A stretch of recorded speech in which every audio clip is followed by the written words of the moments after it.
Bonjour, le dossier de notre prochain magazine est consacré à l'immobilier géré.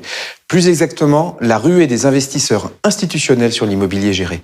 La crise sanitaire ne fait qu'accélérer un mouvement de fond, guidé au départ par une volonté de diversification, et qui pourrait se transformer en une logique de réorientation des capitaux vers des actifs plus résilients, moins sensibles au cycle économique. On pense bien évidemment au résidentiel. En France, l'immobilier géré est un moyen d'accès privilégié au logement tant que le cadre réglementaire et juridique ne changera pas. Il représentait l'an passé un tiers des acquisitions en bloc, même si le résidentiel reste encore la portion congrue des investissements immobiliers des institutionnels. Mais de quel immobilier géré parle-t-on ?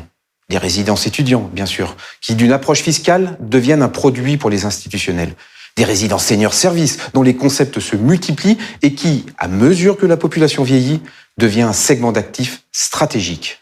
Demain, tout le monde surveille la montée en puissance du co-living.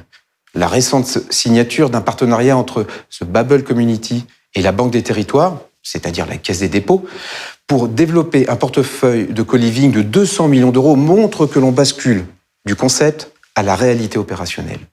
Quels avantages à l'immobilier géré ? D'abord, le résidentiel coche toutes les cases de la stratégie ESG des grands allocataires d'actifs. Ensuite, l'immobilier géré se présente un peu comme le meilleur des deux mondes. Le caractère défensif du résidentiel, avec sa profondeur de marché, sa liquidité, sa demande exponentielle, combiné avec le rendement du tertiaire.